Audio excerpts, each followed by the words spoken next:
Salut, je m'appelle Corbinian, je suis étudiant en géographie à Münster en Allemagne et en 2023 j'ai fait 2 semestres d'Erasmus ici à Perpignan. Perpignan est une ville de taille moyenne, environ 100 000 habitants, soit un tiers de la population de Münster. Perpignan est situé dans le sud de la France à la frontière avec l'Espagne et au bord de la mer Méditerranée et les Pyrénées. Il a un cœur de ville historique, des parcs et une architecture un peu différente plutôt méditerranéenne. La fac est organisée comme un campus, c'est-à-dire qu'on peut aller à pied à toutes les différentes facultés, à la bibliothèque, au restaurant universitaire et à un petit parc pour se détendre, pour travailler ou jouer au ping-pong. La cité universitaire se trouve également juste à côté du campus. Il y a même des poules et des vignobles. Le système éducatif ici, c'est un peu différent de celui de l'Allemagne. On a une classe et un emploi de temps, alors qu'en Allemagne, on a plutôt des semestres plus grands et un choix de cours beaucoup plus individuel. D'un autre côté, en Allemagne, on n'a pas une telle communauté de classe. Ce qui m'a plu ici à Perpignan, c'est qu'en tant qu'étudiant Erasmus, on a vraiment la possibilité de participer à tous les cours qui sont proposés, tout comme les étudiants français. Ce n'est pas possible dans les grandes universités françaises comme Lyon ou Paris.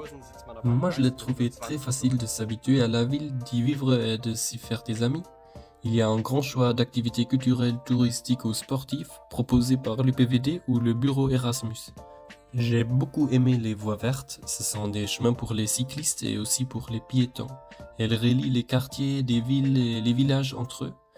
En plus, le EV8, un itinéraire cyclable européen qui va de l'Espagne à l'Italie, se trouve directement au bord de la Méditerranée ici. Il y a une association bénévole qui s'appelle la Casa Bicicleta et on peut y acheter ou réparer son vélo à un prix très bas. Comme on n'est plus dans l'ouest, le soleil se couche 40 minutes plus tard qu'en Allemagne. Il se couche toujours derrière le Canigou qui est le plus au sommet de la région. Cela peut être très impressionnant. Le soir, on trouve de nombreux restaurants et bars dans la vieille ville. On peut chercher aussi des installations lumineuses artistiques partout dans le centre-ville. Pendant le week-end ou les vacances, on peut visiter beaucoup de villes alentours, par exemple Barcelone, Gérone, Toulouse, Montpellier, Nîmes et Avignon. À tous ceux qui ne sont pas encore sûrs de la durée de leur Erasmus, je peux vraiment recommander de faire 2 semestres car le premier est très vite passé et on a encore beaucoup plus d'expérience à gagner à l'étranger. Informez-vous donc sur les partenariats de vos universités pour faire un Erasmus et découvrez Perpignan ou le reste du monde.